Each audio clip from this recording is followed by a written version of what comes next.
Welcome everyone to this webinar organized by FISI on the topic of Gandhi and racism. We will begin at 6:34 p.m. Until then, we'll wait for people to gather. Thank you.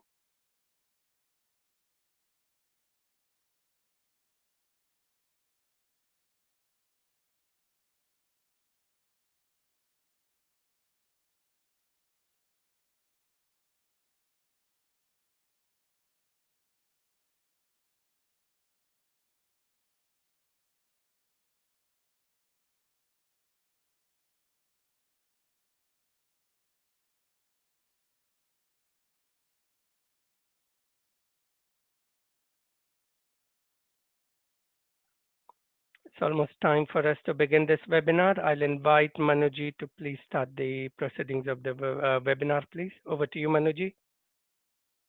Thank you, Manoj. Namaste, everyone. I am Manu Khajuria, and I extend a very warm welcome to you on behalf of the Friends of India Society International UK. FISI is a community organization which has been working to strengthen and promote relations between India and the the UK since 1975. And today I welcome all of you for this very topical webinar, Gandhi and Racism. Recently, there have been a worldwide campaign against the symbols of racism, and the protests which have sparked a global reckoning, the Black Lives Matter, have included these demands and calls for the removal of a lot of statues which are perceived as racist or symbols of racism. Amongst this, much closer home in UK, a petition to remove the Gandhi statue in Leicester was started following the toppling of the statue of 17th century slave trader Edward Colston as part of the Black Lives Matter movement in Bristol. The reasons cited against these calls against Gandhi, who is a globally recognized historic figure, have been quote unquote, well-documented anti-Black racism. So in today's webinar, we will try to find answers that have been preying on our mind, especially seeing this recent resentment against Gandhiji, the background and context of these protests, the Gandhi's relevance today as a peaceful change maker, especially his global relevance in view of the recent racist allegations. Does he deserve to be a global icon? Was he racist? So for this, we have an amazing lineup of speakers. And before I introduce them, I will quickly run through the format of our evening today. Our three panelists will have 7 minutes each for their opening remarks, after which we will have a 20 minutes question and answer, which I will be hosting, before we open up for an audience question and answer segment. And for that, I request you to write your questions in the comment section on your Facebook Live. And considering the time available to us, only questions relevant to the particular topic in hand will be picked up. And after which we will have 1 minute each for each speaker to give their closing remarks before we conclude and wrap up with a vote of thanks. Now, I will quickly introduce the esteemed panel today. I'm going by alphabetic order. So the panelists are Amish Tripathi ji. Amish ji is a best-selling author. Namaste, Amish ji, most welcome. He is a columnist and a diplomat. He took over as the director of Nehru Center in October 2019.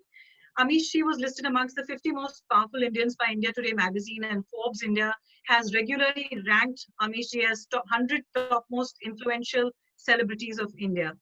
He was also selected as the prestigious Eisenhower Fellow in 2014. His books have sold 5 million copies, and his most recent one is Suhail Dev. He's an alumnus of IIM Kolkata, and he spent 14 years in the financial services before turning to writing. Thank God for that, or as Amish ji would say, thanks Shiva for that. We have the next speaker is Chandrakant Sharma ji. Chandrakant ji is originally from Rajasthan. Namaste, Chandrakant ji. Bharat, and he is currently based in London. He is the national coordinator for the Hindu Swayamsevak Sangh UK.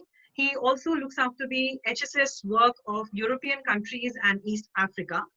Chandrakant ji obtained his degree in mathematics and has a personal interest, has done an in-depth study on the life of Mahatma Gandhi.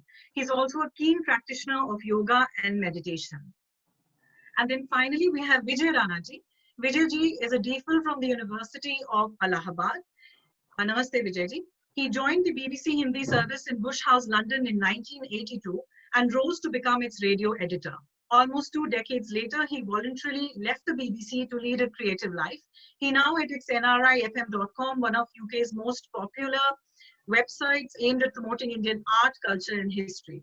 He also writes for the Indian Express. In the past, he has contributed to India Today, The Times, BBC Online, and several Hindi newspapers like Dainik Jagran, Prabhat Khabar, and Dainik Hindustan.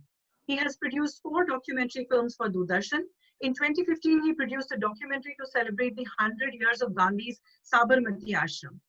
He has been filming the city of Varanasi for the last 4 years and has recently produced a documentary called Banaras, the story of India's sacred city. As part of his community charity work, he has been editing and publishing a hugely popular free community well-being magazine, Health and Happiness for You, for the last 9 years. So I will now quickly open our session, and we will begin with Amishi, 7 minutes for you for the opening remarks. I hand it over to you. Manuji, may I make a request? And we should follow Indian traditions out here. I'm the youngest. It's not correct that I start. I think Vijayji and Chandrakantji should be called before me, and then only I should speak. I'm the youngest. I'll wait. Sure. Manojji, you'll have to unmute Vijayji. Yep. Vijayji, over to you.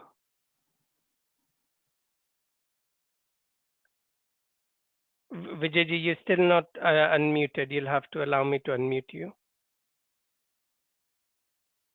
Yeah, over to you, Vijayji. Is that right? Yeah, yeah. Thank you, everyone on this panel. Black Lives Matter. Who would disagree with this proposition?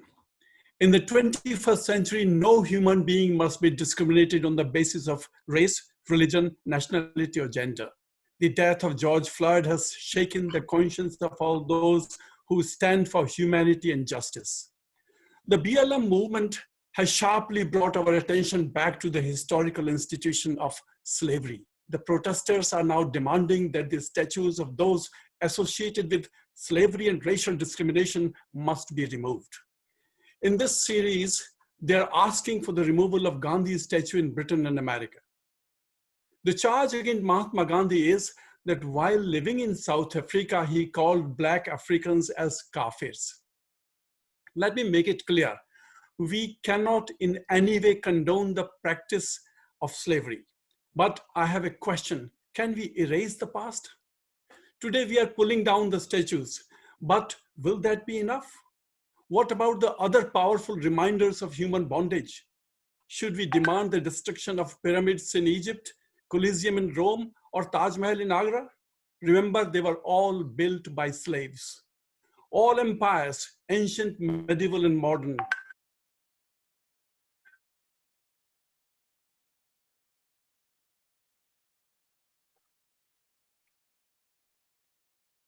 both.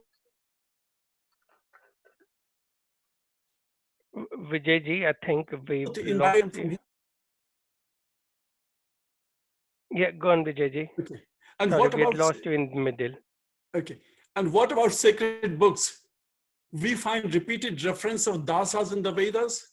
The Bible and Quran both seem to condone slavery. No, we cannot whitewash history. We cannot burden the present generations to shoulder the guilt of our ancestors. If we do, we shall further sow seeds of bitterness between the communities. Remember, Robert Clive as an Indian, for me, is a villain, but he's the hero of a white British young man, the great builder of the British Empire. So whose version of history shall prevail, mine or his? Another point. Did you notice virtual absence of any posters of two great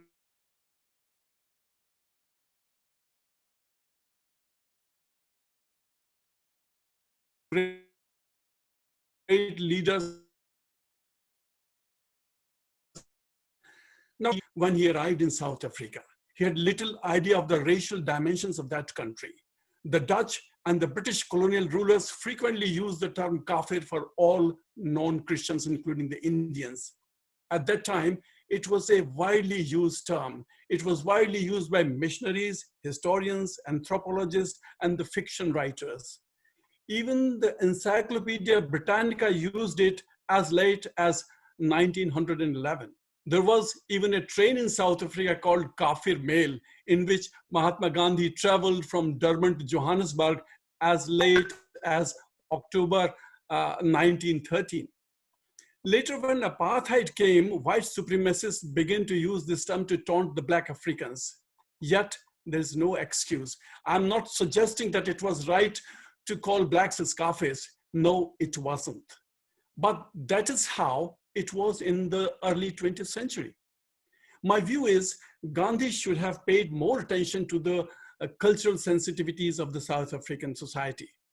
He was an Indian where Muslim rulers had for hundreds of years used the term to humiliate the Hindus. He should have known better. Also remember, in the context of racial politics, words could change their connotation. They could assume new cultural and emotional meaning. Take, for example, the word Negro. The greatest Black rights activist, Dr. Martin Luther King, often used this word. In his famous speech, I Have a Dream, he used this word at least 6 times. But today, it is quite an offensive word. Similarly, in India, we have dropped the use of Gandhi's favorite term, Harijan, for Dalits. The second charge against Gandhi is that he did not fight for the rights of the Black South Africans. The fact is that young Gandhi did not know the country, its culture, or its politics.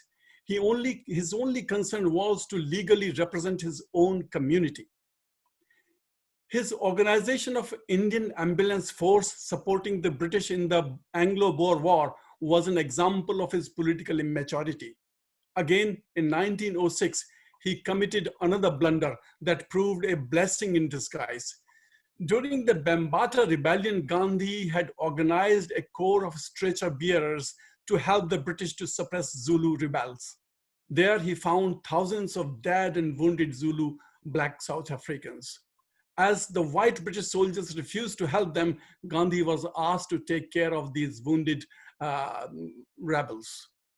The brutality of the whites against the Africans was a traumatic experience for Gandhi. In December 1999, Nelson Mandela wrote in the Millennium issue of the Time magazine, Gandhi's awakening came in the hilly terrain of the so-called Bambata Rebellion. British brutality against the Zulus roused his soul against violence. He determined on that battlefield that to wrest himself of all material attachments and devote himself completely and totally to eliminating violence and serving humanity.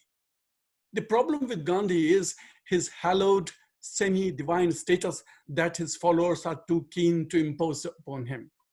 They imagine an all-powerful, miraculous leader who could have vanquished the mighty British Empire, stop the partition of India, establish world peace, emancipate the villages, and banish poverty from India. Let's not forget, Gandhi was a human being who had his flaws and who made some mistakes. Yet, Gandhi tirelessly worked to create a society where justice prevailed, where poorest of the poor had dignity, where different faiths flourished in mutual respect, and where countries and communities were committed to resolve their differences through non-violence. That is the legacy of Mahatma Gandhi. Tell me a society now and in future which would not like to live by these ideals. Uprooting the statue of Mahatma Gandhi is like uprooting these universal and timeless values of humankind. Thank you.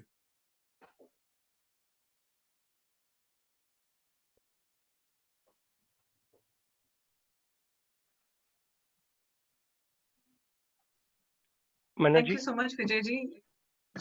Thank you so much, Vijayji. You have contextualized the issue for us very beautifully and historically, and raised a very pertinent question whether to judge Gandhi, as in contemporary times, or do we judge him for what he did for humanity? So we move on to Chandrakantji. Chandrakantji, I open the floor for you. Can you hear me? Yes, Chandrakantji. Namaste, everyone. First of all, thank you very much for Friends of India Society International to choose this topic, a very relevant and much needed. When, particularly in the media, a lot of negative things flowing around about the Gandhi, people don't know what's the facts. what's the reality. People want to know something which they can relate to. In this time, FISI organized this webinar. I really congratulate you. Thanks, Vijayji, to set the scene with your amazing thoughts. I would take a slightly different route and would like to mention 3 initial points. One is, Gandhi exists since 151 years. Last year, we organized 150 years of Gandhi. Why all of a sudden from last 4-5 years, this Gandhian racism things come up? Never we heard this controversy. There are many discussions about the Gandhi since long time. People may agree, people may not agree. However, we never heard this Gandhian racism dialogue and the debate. It started only from last 4-5 years. It would be very interesting to understand the background and who are the people across the world who trying to put up this debate. So it started basically 2016. Ashwin Desai, a professor in the Johannesburg University, he wrote a book on the Gandhi named The South African Gandhi, Stature Barrier of Empire. Later, Ashwin Desai wrote some article as well, particularly one of his article in the reply of Rajmohan Gandhi's one famous speech. Rajmohan Gandhi is the grandson of Mahatma Gandhi. He was the governor of Bengal.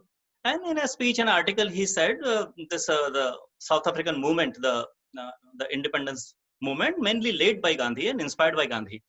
Ashwin Desai, born brought up there in that country, and he wrote some article, and he said, we agree, Gandhi inspired us, but don't underestimate the South African people and their contribution as well. There was definitely some contribution from the Gandhi, but is over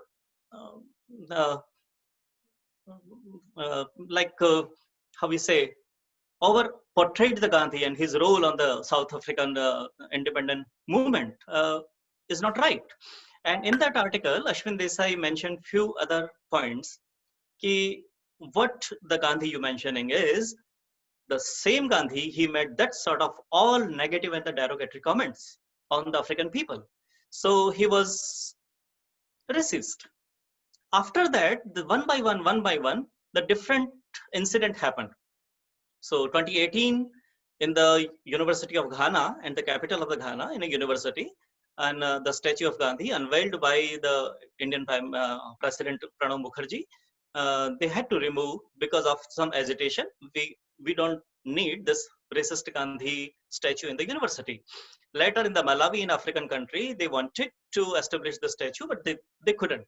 Last year, we must have heard in the Manchester, in the university, the statue of Gandhi supposed to be there, and before the unveiling of the statue, which was funded by the Rajchandra Mission, there was some movement in the university, we don't need this statue here because Gandhi is racist.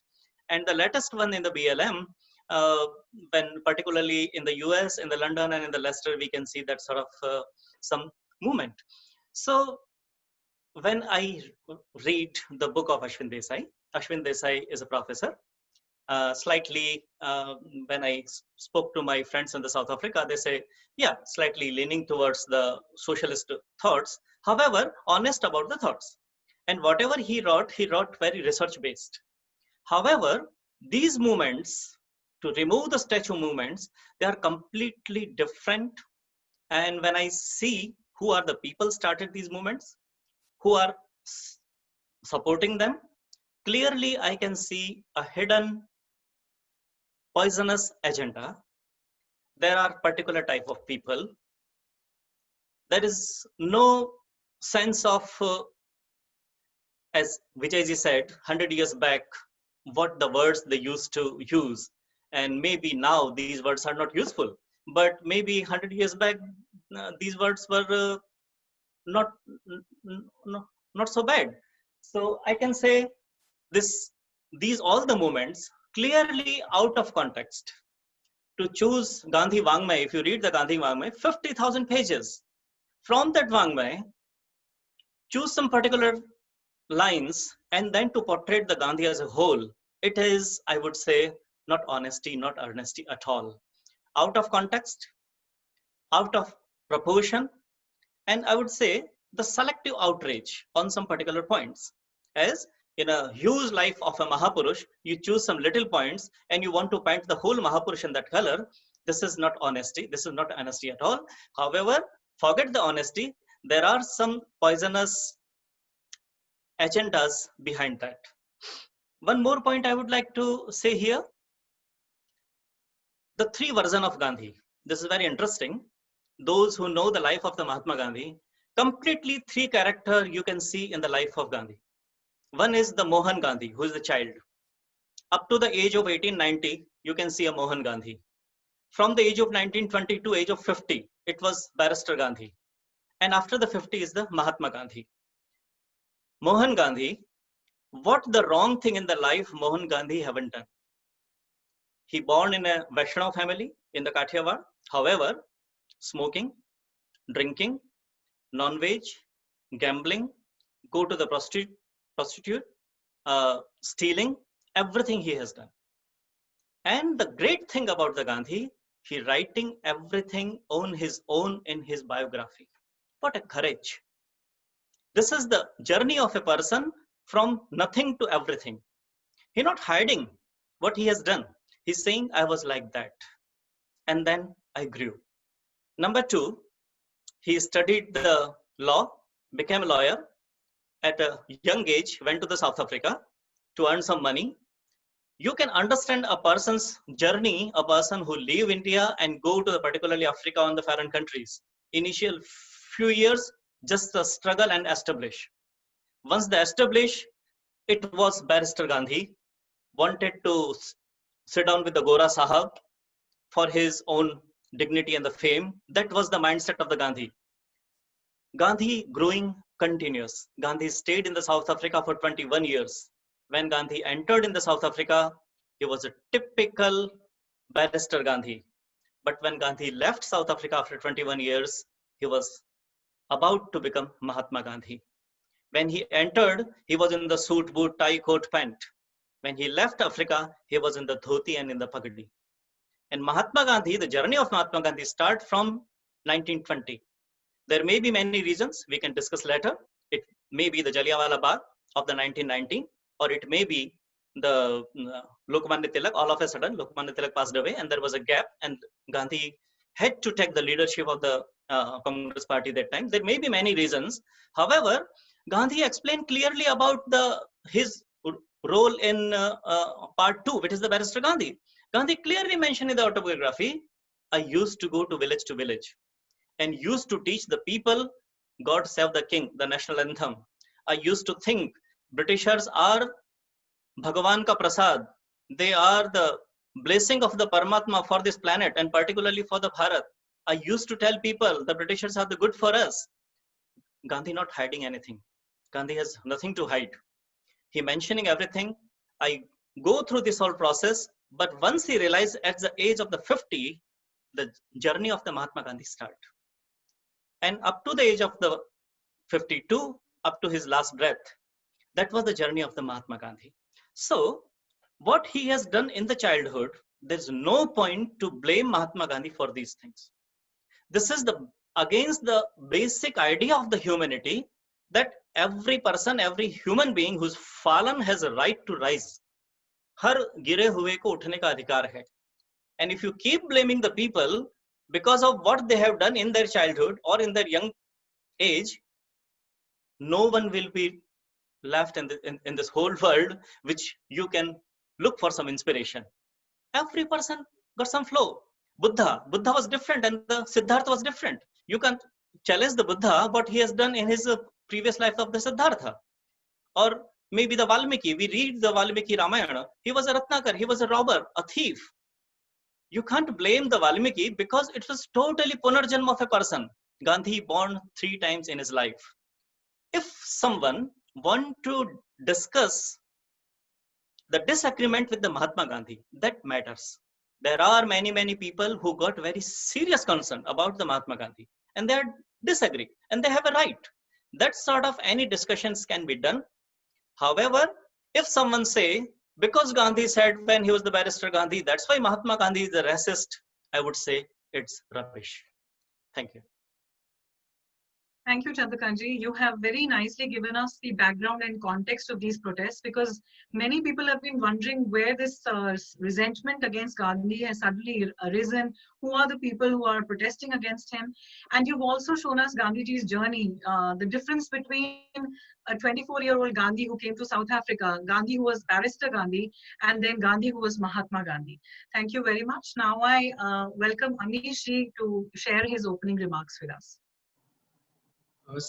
I have essentially three points to say, one of which has actually been very well covered by Chandrakantji.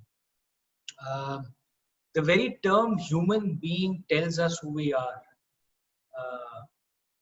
We don't use the term be, we use the term being, which means we are supposed to grow. That's a process of life itself.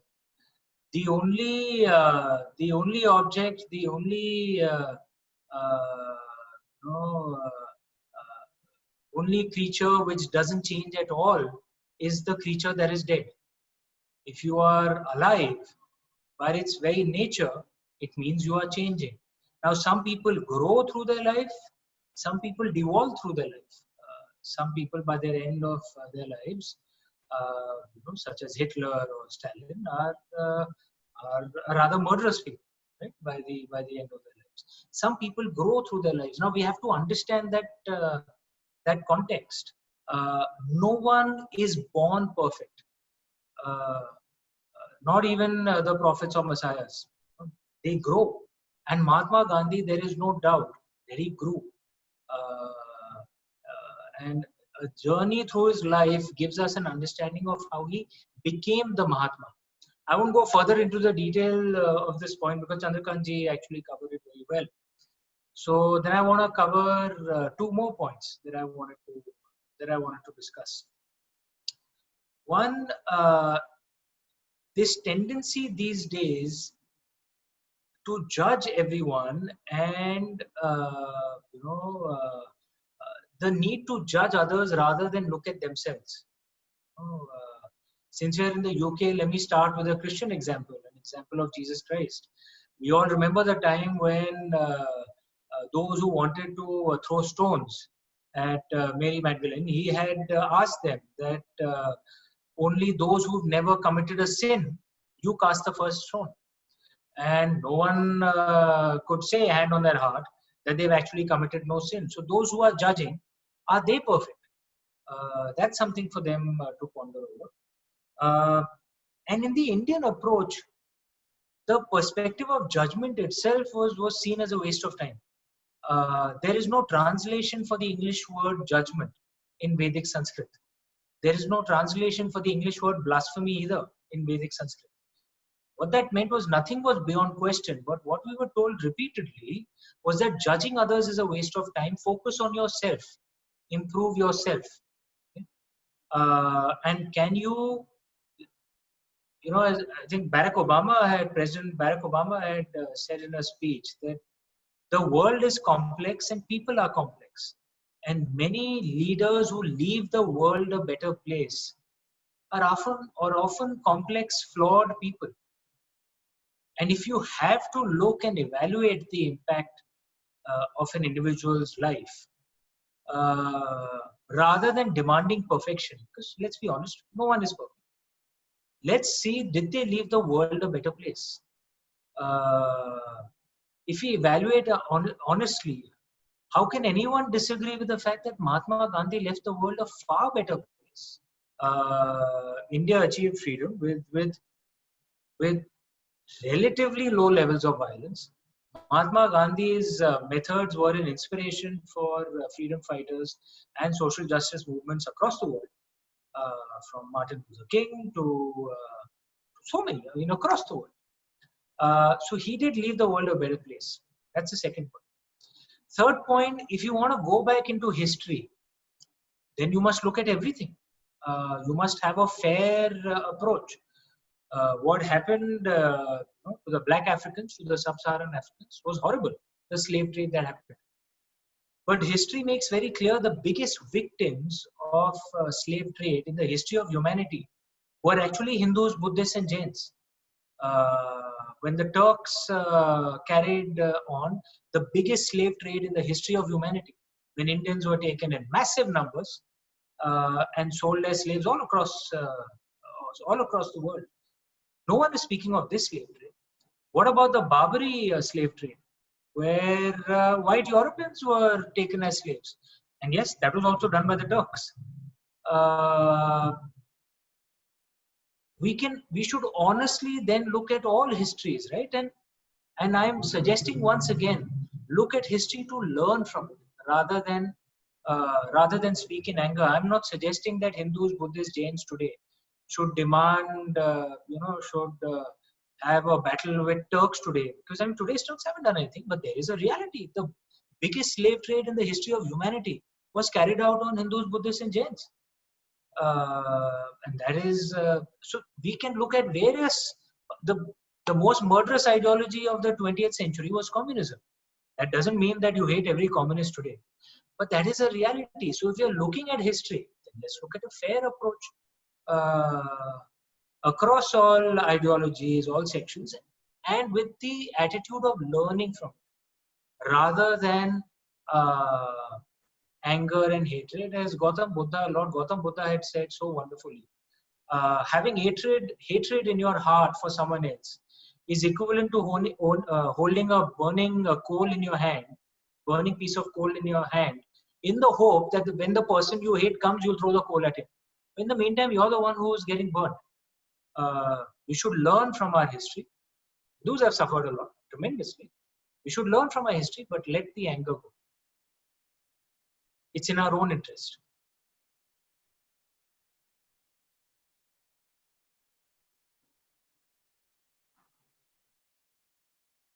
Thank you so much, Amishji. You have shown Gandhi as somebody who was fallible, who was human, and then given us the context of Bharatiya Sanskriti, which does not judge, which acknowledges and appreciates and hails a person's evolution, celebrates Swadhyay, Khud ka Swa ka Adhyayan. So you have summed it up very well and shown a very humanistic and a very Sanskritic perspective to look at Gandhiji. So thank you all to all our three speakers who have given us a very brilliant and beautiful context. Now I will move to the question and answer segment, which is me having collated some questions after hearing you. So I will start with Vijayji. Vijayji, my question for you is that you also mentioned in your presentation, your opening remarks, that Gandhiji was known to sympathize with Africans during the Boer and the Zulu wars, and especially it affected him, seeing the condition of the rebels of the Zulus, or the rebels of the Zulus. So my question is, was this the turning point? The battle that you mentioned, was this the turning point? And how would you also see Nelson Mandela, who was very openly a follower of Gandhiji, how did he contextualize Gandhi's racist remarks? Well, this is very interesting that, it was just a coincidence. Gandhi has gone to Bambata, the hills of Bambata, to help the British who were suppressing the Zulus. But the British wouldn't touch the dead and wounded. And Gandhi was left to take care of them. So this is what Nelson Mandela is pointing out, that that's where he understood the brutality of violence and how dehumanizing it is. So it was kind of a coincidence of great coincidence of history, where Gandhi picked up his greatest lesson, for which he became, world famous all over the world, non-violence, that humanity should never ever be subjected to that kind of brutality. That was his learning curve. And Nelson Mandela acknowledges it. In fact, the greatest virtue of Mandela is the forgiveness. He has written an article on this, Gandhi calling blacks as Scarface. He said that those were the early, in fact, that is his defense I have picked up. He said that those were the early days. Gandhi perhaps didn't understand the racial dimensions of that society. And when we see that he was only 24 years old, he was struggling, his main concern was his own community, which was subjected to discrimination as badly as the blacks. So his main concern was his own community. And then, once he comes back, he continuously raises the issue of African slavery. Although he puts he in fact places a proposal in the annual session. I can't remember the session of Indian National Congress about the freedom of Africa. And interestingly, all the countries, almost most of the countries, the Kenyan National Congress, the Ghanaian National Congress, the African National Congress, they all model their freedom movement by taking inspiration from Gandhi. Though at some point they realize that non-violence will not prevail in their particular circumstances, so they compromise with violence. Even Mandela at one point, African National Congress, ANC, resorted to violence, but they all acknowledge the death of Mahatma Gandhi. Thank you, Vijayji. That was a very enlightening answer. My next question is for you, Chandrakantji. The petition Remove Gandhi statue in Leicester asks, I was reading the petition today, and it asks people to do their own research before signing, but calls Gandhi fascist, racist, and sexual predator. It goes on to say, quote unquote, for a lot of people in my community, he has brought inconsolable suffering against my people. And I also read somewhere that the petitioners linked the support for Gandhi as a support for what it calls India's oppression in Kashmir. This doesn't make sense. It's very unrelated. And it goes back to what you sort of highlighted, that who are these people? Whose narrative is this? Who are questioning Gandhi and labeling him? So is this related to the Black Lives Matter movement, or is this very unrelated? What would you say, Chandrakantji? Good point. Not related to the BLM who started the BLM, but it's related to the people who hijacked the BLM. If you see last 3-4 years, whoever demanded this removal of the Gandhi, there is some interconnection. I would say far left and Islamist ideologies. These are always together in any case. You do your research, in any case you will see these people come together and they put the black people in the front so they can hide on the back, and the remote control in their hands. They run the whole thing. You see the names in the Ghana, in the Malawi. Last year in the Manchester, it was very interesting to see. We don't need the Gandhi statue in the Manchester University. So who demanded in the Manchester University? Black and Kashmiri society. Just you connect your dots. I give you the facts. Who is demanding? Black society and the Kashmiri society. Who is the spokesperson? Sara Khan. What Sara Khan is saying? Sara Khan is saying in front of the media, we don't need Gandhi here. He was a racist and he made a remark even on the Muslims. What the remark? Gandhi once said, average Muslim is a gunda. That is Sara Khan said in front of the media. That is the typical style of these type of, I would say, the Beiman people, those who has no honesty, even in their profession, in their movements. So yes, Gandhi said it. Average Muslim is a gunda. But unfortunately, they all only show you the half of the sentence. What is the full sentence? Gandhi said, average Muslim is a gunda, average Hindu is a coward. When Gandhi said it in the 1946, after the direct action day in the Kolkata, when in the one day, Suharwardi was the chief minister, in the one day, just in the Kolkata city, they killed 10,000 Hindus. Just in the one day. And after that, Gandhi went there. On the 15th August 1947, Gandhi was not in the Delhi at the Red Fort in the Lal Killa. Where was Gandhi? When everybody was celebrating the independence, Gandhi was there in the Bengal in a little village called Srirampur. Out of the 200 Hindu families, only 3 left. 197 families got killed. And that time, when Hindus were crying and coming to the Gandhi, why you don't save us? In that pain, Gandhi said, this average Muslim is a gunda and average Hindu is a coward. So how this selective outrage to choose something selective thing, don't tell the whole truth, and in a very negative and dishonest way to run the campaign. So even right now, in the Leicester, the person who started the petition, some lady from the Derby, You go and search who is the lady, what is their background, directly connected to the Khalistan movement. They have their own ideas, not a worry. They have a right to say their things. However, I was sitting because on the change.org, if you sign, continuously you can see the names who are signing. Anybody can see the name. When the people sign, the names come up there. Continuous. Continuous, you can see the name, and by the names, you can assume they are from Pakistan.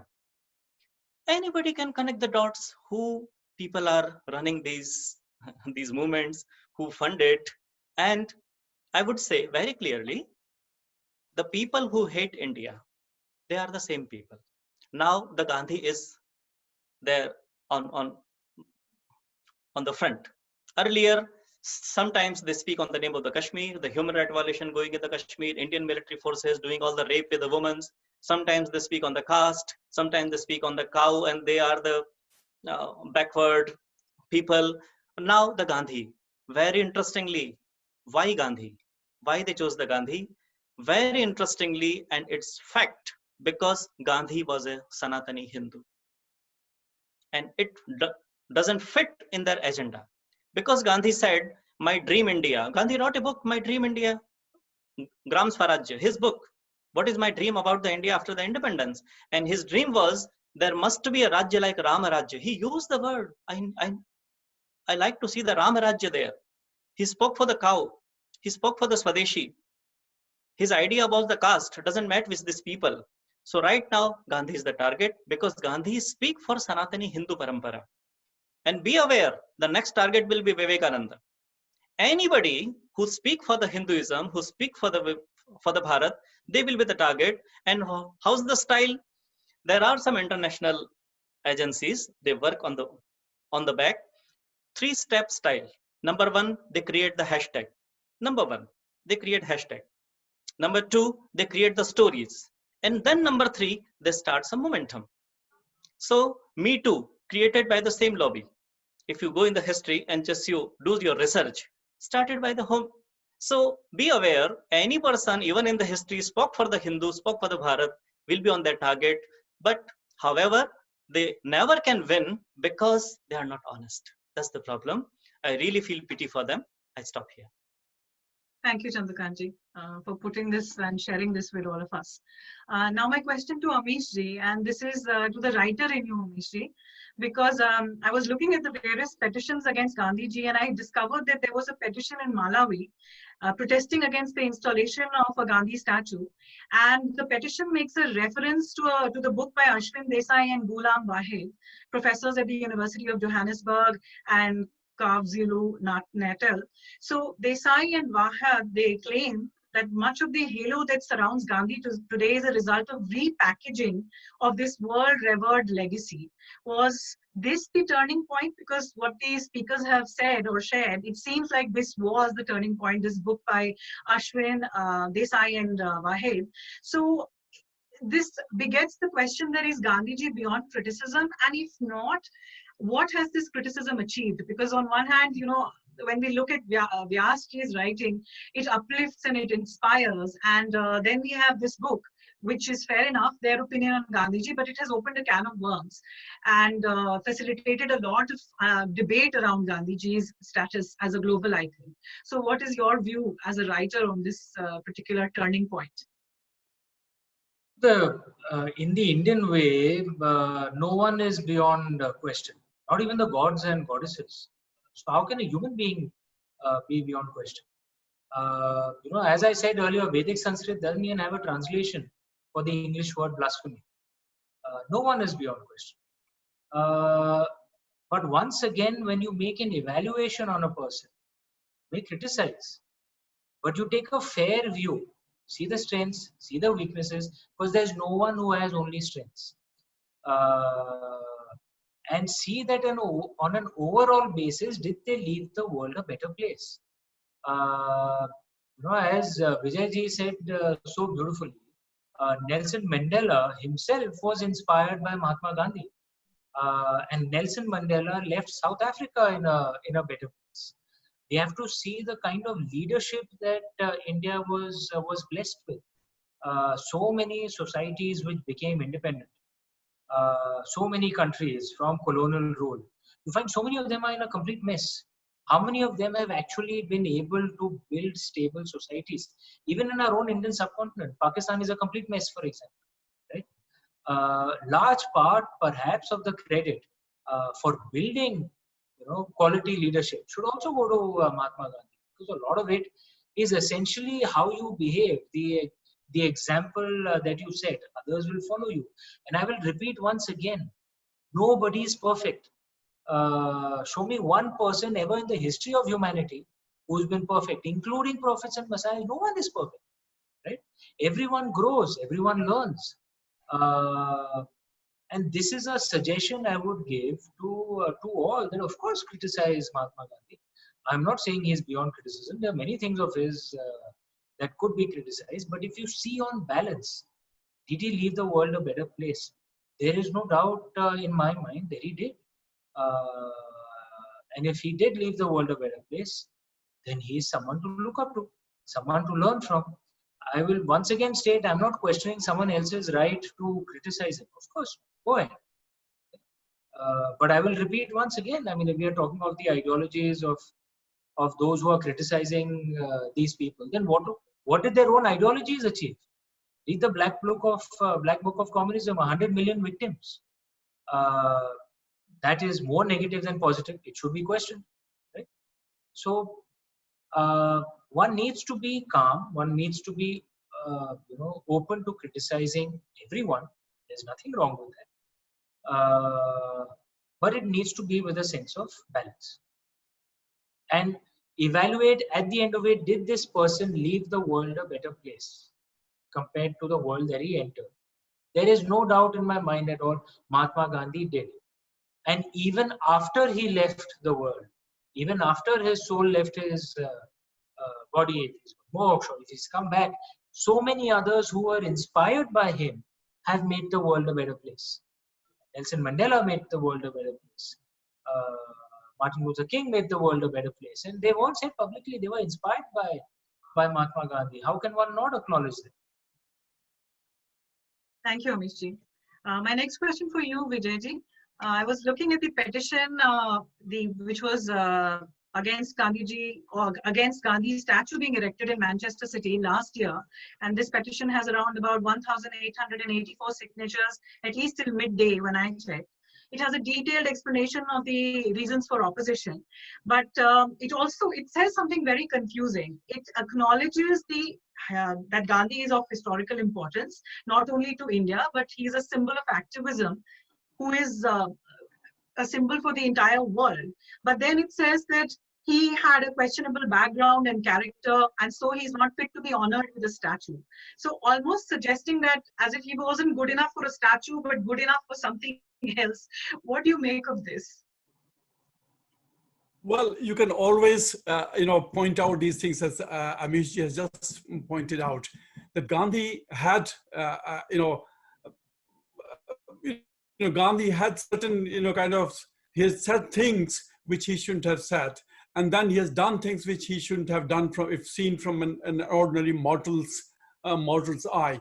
So, yes, there's no doubt about it that Gandhi made mistakes in his life, but that doesn't mean, because a great man has to be judged through his entire life's work.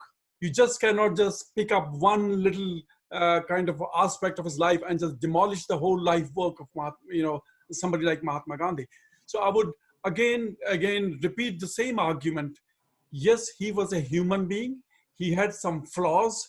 He has his in certain cases, he was very crazy about his diet, from the goat's milk and certain other things.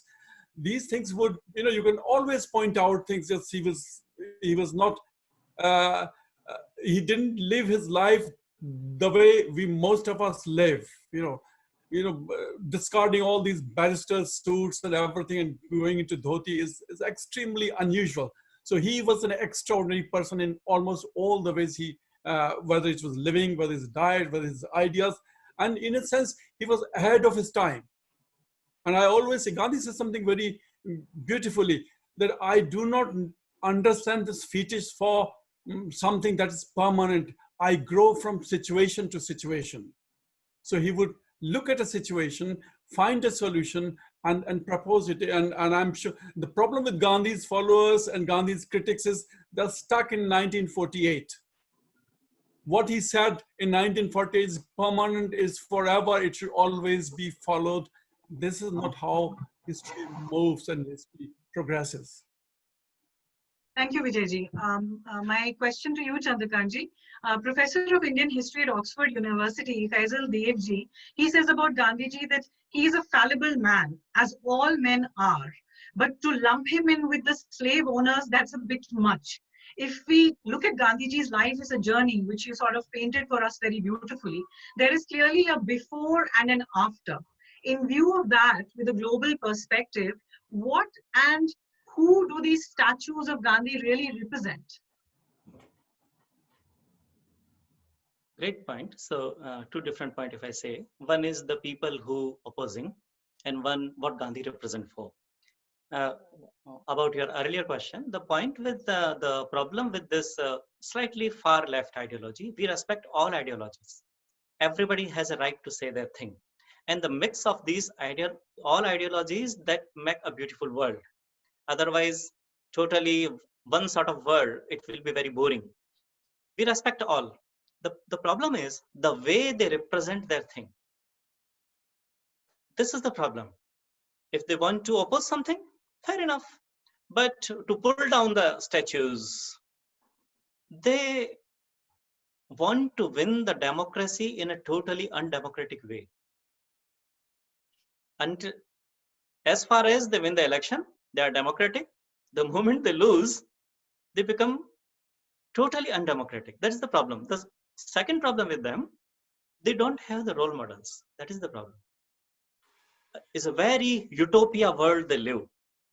So, okay, remove Gandhi, remove Mandela, remove everything. Then who you propose? They have nothing to say. So that's the problem with this whole ideology. And end of the day, if they propose someone, they propose Lenin or Mao. And what the hell is this? That's the one point. The Gandhi, what you said, what his statues and represent for, is a long way to talk. However, I say, at least a person in the last few centuries who stood for these Indian values, and at least he dared to say, even a war we can win with the ahimsa.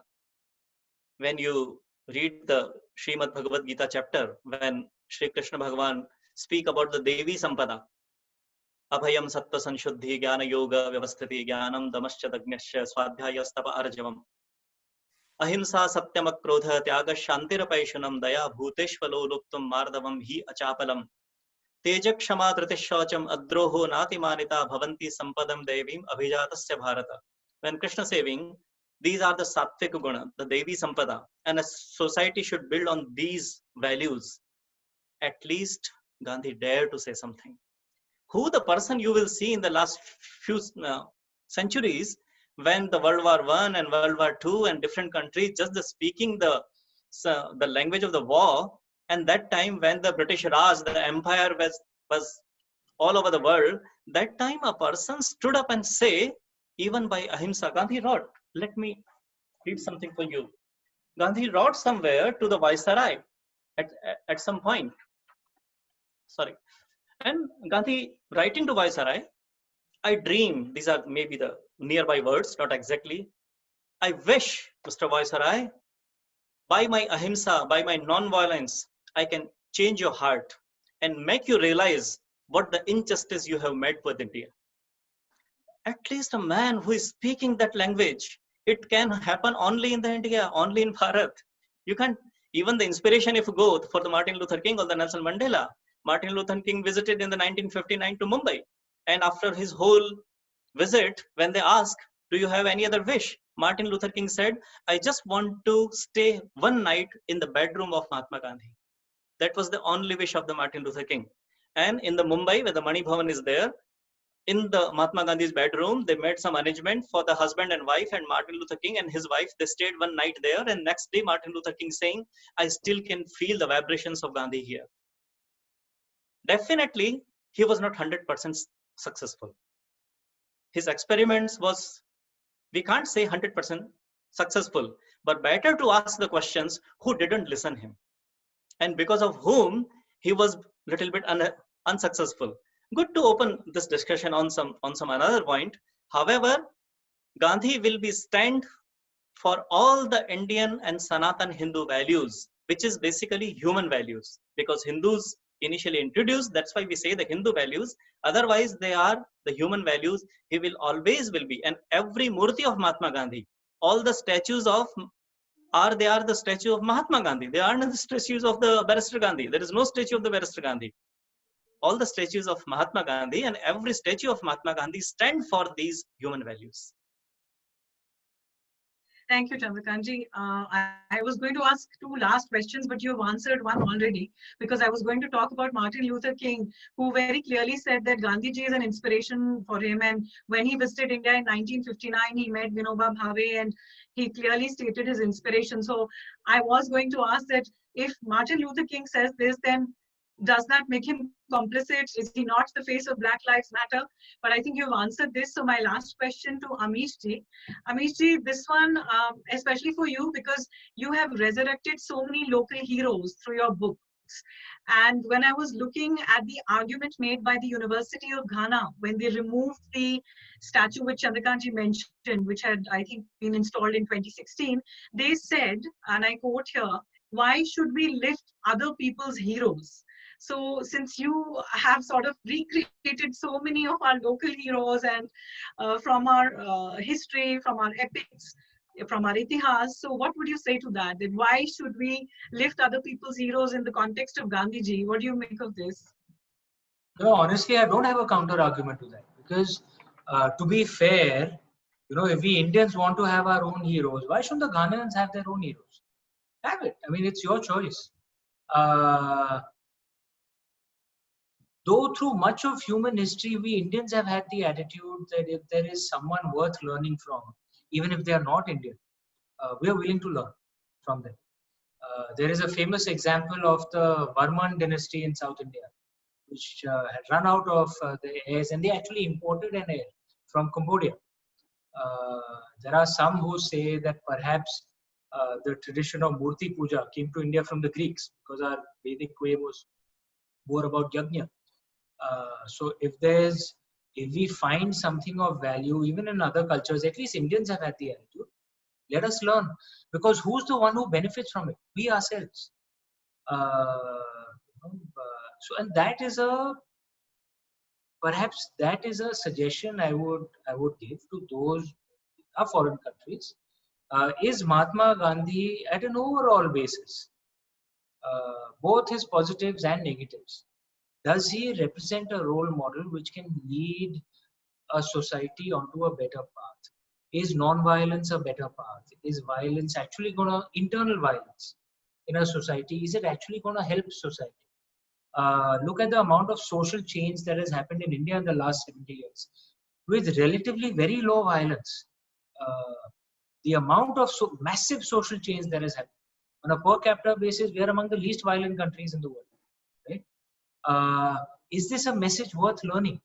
And is this a message other countries can also benefit from? The choice is for other countries to make themselves. It's their people should decide. I would think, though, that there is actually a lot to be learned from Mahatma Gandhi.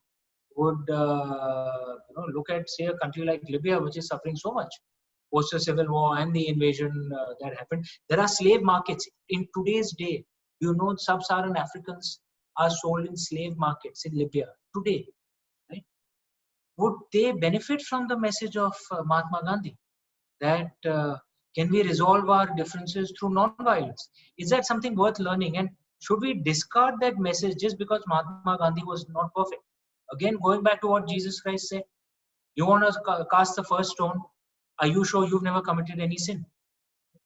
Or look at the other person, evaluate on a fair basis, is there something to be learned?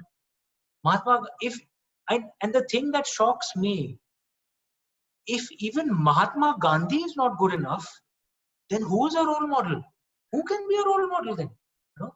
Once again, repeating once again, he's not perfect. There are many things that we can criticize.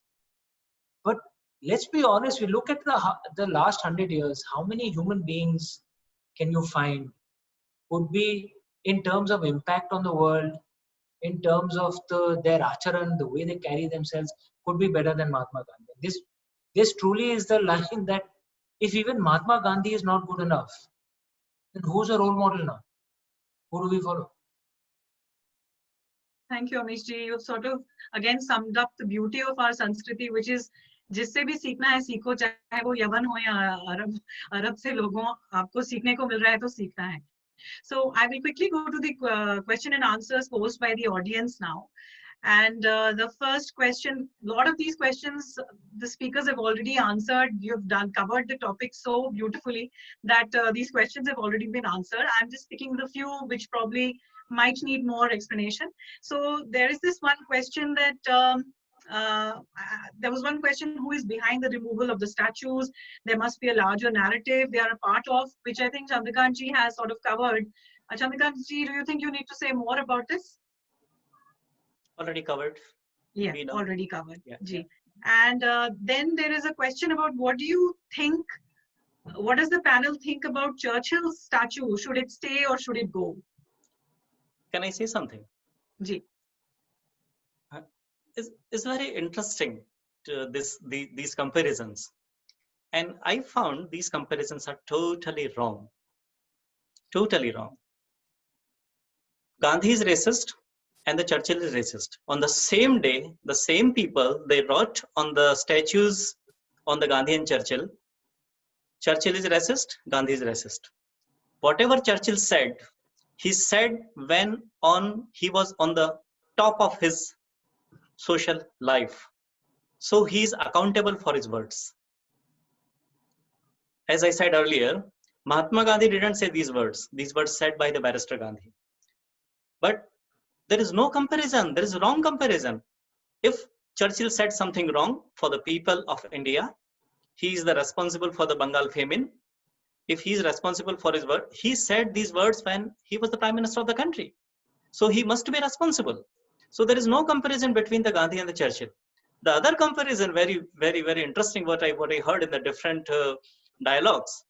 Why we should not change now? If we can change the statues, or we can remove the statues from the UK, why can't we remove the statues or the name of the road, the Aurangzeb Road or the Akbar Road in the Delhi? That's also a very interesting conversation going on. And again, I feel there is no comparison at all. There is no comparison at all. To remove the statue of the Churchill and to change the name of the Aurangzeb Road, you don't need to justify, because Churchill was the son of this soil and Aurangzeb and the other people, they were the invaders. So no need to compare them in the same boat. So, and to change the name of the Aurangzeb Road, no need to justify and give the example of the Churchill. Anyway, you can change that. And hopefully it will be changed soon. There is another question. I'll just add something on Churchill also. Yeah, on Aurangzeb Road name has been changed, which is a good thing. You know, in the Indian way, truth is complex, right? And Indians understand that. As the Rig Veda says, Ekam Sat Viprabhavata Vadanti, in the Asya Vamasya hymn. So there's our truth, there's the Indian truth, and there's the British truth. For Indians, yes, it's fair to say Hitler didn't hurt any Indian, but Churchill did. He killed nearly 3 million Indians. He was responsible for the Bengal famine. So should there be a statue to Churchill in India? Of course not. But it is an Indian mind, I think, is wise enough to understand that there is a different truth in the UK. For the British, he was a hero. For the British, he did save them from an invading army, from the Nazis, and Hitler would have done truly horrific things out here. Right? If, for example, when communist Russia was invading Ukraine and the leaders of Ukraine could not protect themselves, we know what happened. So, but in UK, they were able to protect themselves from Hitler and from the Nazis. So then is shouldn't the British be given the freedom to celebrate that? And that is what complex truth is, right? For us, he's certainly not a hero, for us Indians. But for the British, some of them, yes, he could be. This is what the complexity of truth is. And this is what I think being mature is. And I think most of us Indians are mature, and that's perhaps what we're trying to put across of various other heroes and heroines. Thank you, Amishji. There is one question which says that did he favor one community over others even during his life as Mahatma Gandhi? I find very little evidence of that. I mean, he even when the Pakistanis had sent invaders into Kashmir, he was insisting that the Indian government should share the treasury, whatever dues were with Pakistan, which we all knew would have been used by Pakistan to fund more invaders into Kashmir. And the reality is the only country with an instrument of accession, the same instrument of accession signed by over 500 princely states. The only country with an instrument of accession of Jammu Kashmir is India. Pakistan invaded. Right? But even at that time, Mahatma Gandhi said, no, we should give them money. So I don't see how someone can say he was biased. He was not. Can I add something here? Ji. So the one point is the two communities and to favor one. The another point is the favor one people on one person on another. As we said, Gandhi was not Bhagavan. That is an unnecessary tendency of Indian people to make someone Bhagavan. No need to. He was a human being, and let him be a human being. And a human being can have some flaws. I was reading one book written by the granddaughter of Mahatma Gandhi, Sumitra Gandhi Kulkarni. She wrote a book called Gandhi, My Grandfather. In that book, she mentioned whenever the question come between the Nehru and the Patel, I don't know why my grandfather always used to tend towards the Nehru. And even she feeling uncomfortable. Why he used to do that, we never understood. So even the granddaughter of Gandhi saying something, unfortunately, after the 1947, from a particular dynasty, a systematic atmosphere were created. You can't speak for Gandhi. You can't criticize Gandhi. You can criticize Bhagavan Ram. He should not have done something with the Sita. You can criticize or you can analyze the Krishna about the Mahabharata. But you can't say anything about the Gandhi. This unnecessary atmosphere was created. And this taboo, even many people, they got more reactive because of this taboo. So if we openly discuss a person, and I truly believe, even if we discuss the flaws of the Gandhi, even after that, his greatness is amazing. And he will always be guiding the world. Thank you, Chandrakantji. There have been a lot of insightful comments, but I will end this segment with this last question, which is to counter the propaganda by far left or far right. What is an action we, the people of Indian origin, can do? There are 6,000 people in Leicester who believe Gandhi's statue should be removed. So what can we do to counter this? I guess we are doing it right now by discussing him. Right? The answer is always, look, I mean, we are Indians, we are believers in democracy, we are believers in freedom of expression. I don't think anyone on this panel is saying that criticism of Mahatma Gandhi should be stopped. Of course not. We are all believers of freedom of expression. We are all believers of democracy. And it's not that all three of us are agreeing on everything either. But one of the things that we clearly agree on, even if you criticize him, even if you see his strengths and weaknesses, Mahatma Gandhi was genuinely a great human being, and he left the world a better place. So we should speak of it more and more, and programs like this certainly help. Can I add something here? Ji Vijay. As we all have been saying that he has his flaws and he made certain mistakes. Let us not forget that besides being a moralist and a political philosopher, Gandhi was also a politician. The way he He threw Subhash Chandra Bose out of Congress party. There, Gandhi is not a kind of a moralist and, pioneer of political morality. He's just acting like a politician. So as far as Nehru and Patel and Gandhi's equation is concerned, something very interesting, that Nehru comes from socialist background. He was a colleague of Subhash. They were both young rebels, leftist, left-leaning, and Sardar Patel was more Gandhian than Nehru in any case. But the relationship between Nehru and Gandhi was that of a father and a son. And like a father, Nehru was the favorite son. And Patel, there were occasions when Patel opposed Gandhi because Patel treated him almost equally, though he respected him. And then in the overall equation, they were all great men. They never abused anyone. They would never fight for chair. And when Patel saw that in 1946, Gandhi has clearly opted for Jawaharlal Nehru, he clearly stood aside, and he promised to Gandhi on the last day, just before his assassination, he promised that he will never ever undermine Jawaharlal Nehru.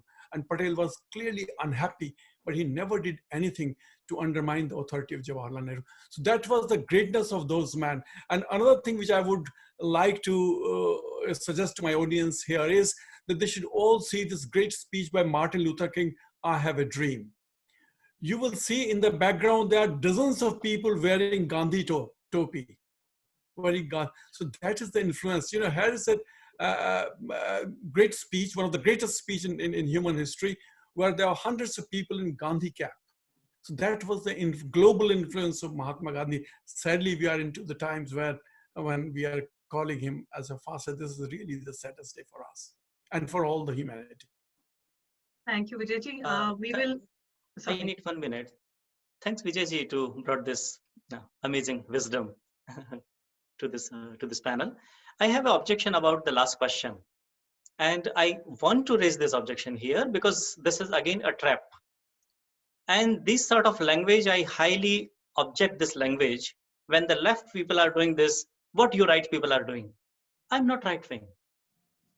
I object it, and very easily this media and the people, they put, because you opposing left, it doesn't mean you're right.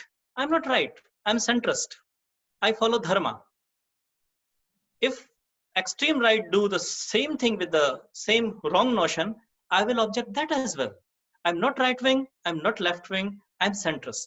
I represent dharma, which is the universal values. So I want to make my position clear where I stand.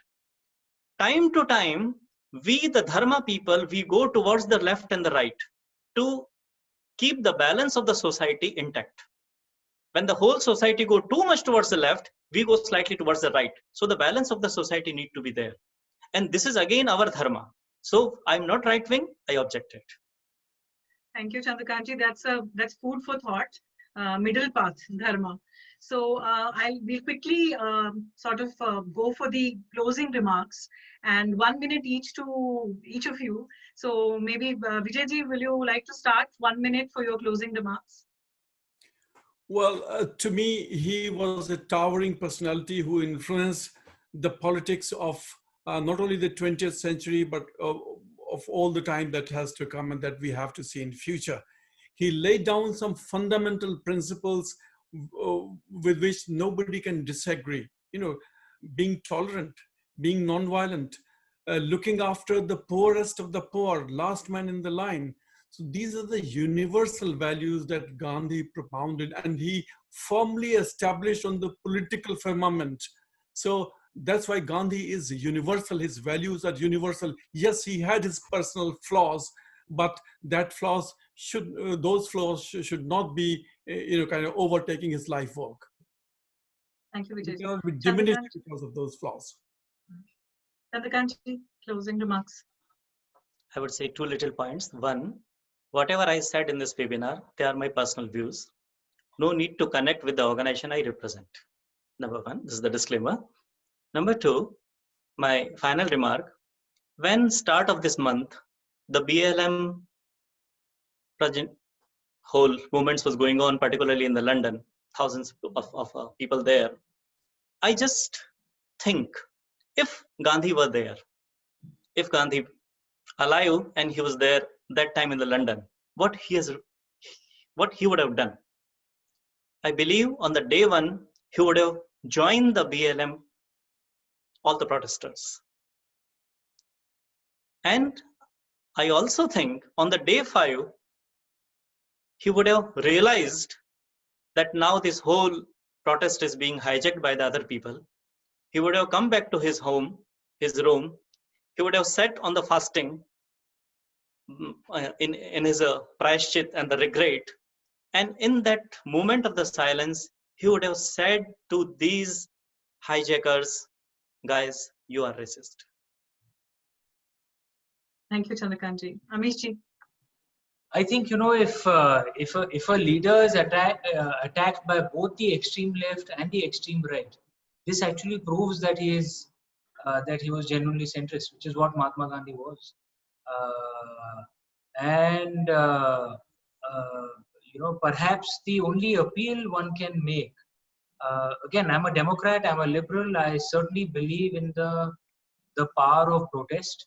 But the only appeal one can make, and if people are willing to listen, learning from the lesson of Mahatma Gandhi, violence should be avoided. Everyone has the right to put their voice across. Everyone has the right to protest. But if we have violence within society, we have chaos. What soldiers have to do at the border is a different thing. Within society, none of us have the right to take the law into our own hands. And this is something Mahatma Gandhi would probably be appealing to those who listen to him and even to those who don't listen to him. Put your point of view across. But hitting someone else, raising your hand, violence, this is not okay. This is a pathway to chaos. And because of which everyone will suffer, the entire society will suffer. Let's eschew violence. Thank you so much. I would like to end with a vote of thanks. Thank you to Vijay-ji, Chandrakant-ji and Amish-ji. This has been a very stimulating, thought-provoking session.